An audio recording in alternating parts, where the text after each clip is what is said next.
జరిగింది.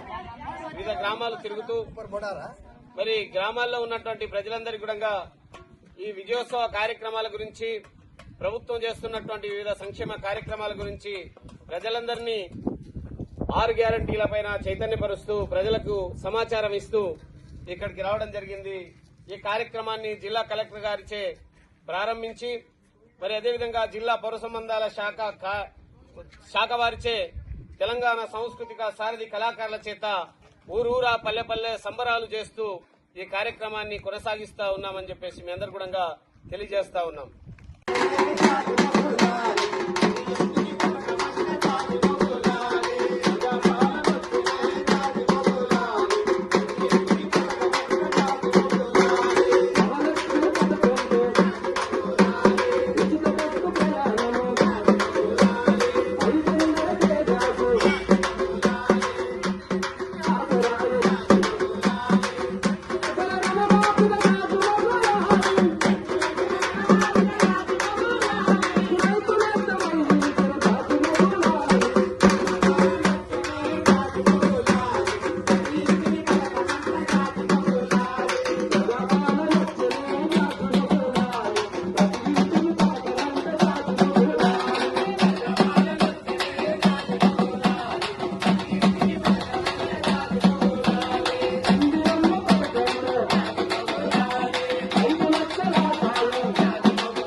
రాష్ట్ర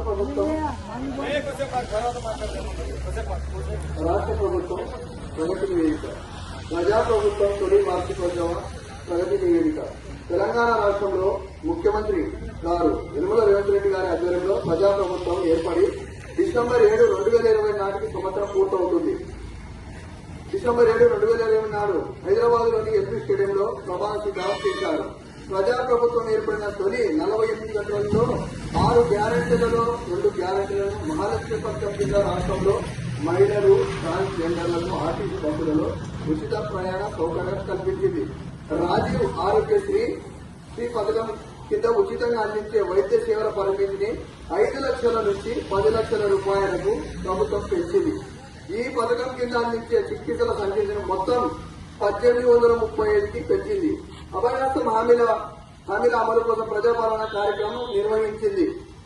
ప్రగతి భవనాన్ని మహాత్మా జ్యోతిరావు పులే ప్రజా భవనంగా మార్చి అక్కడ ప్రజావాణి కార్యక్రమాన్ని ప్రారంభించారు. ఇచ్చిన హామీలకు కట్టుబడి 500 రూపాయలకే వంట గ్యాస్ సిలిండర్ సరఫరా, గృహజ్యోతి పథకం కింద 200 యూనిట్ల కంటే తక్కువ విద్యుత్ ఉపయోగిస్తున్న గృహాలకు ఉచిత విద్యుత్ అందిస్తుంది.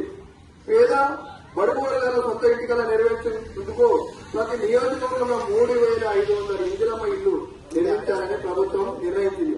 ఉప ముఖ్యమంత్రి శ్రీ గౌరవనీయులు మల్లు భట్టి విక్రమార్క గారు రాష్ట్ర శాసనసభలో రాష్ట్ర ఆర్థిక పరిస్థితిపై విద్యుత్ రంగంపై శ్వేతపత్రాలు సమర్పించారు.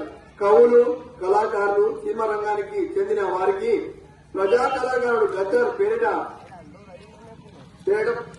అవార్డులను ప్రదానం చేయాలని రాష్ట్ర ప్రభుత్వం నిర్ణయించింది.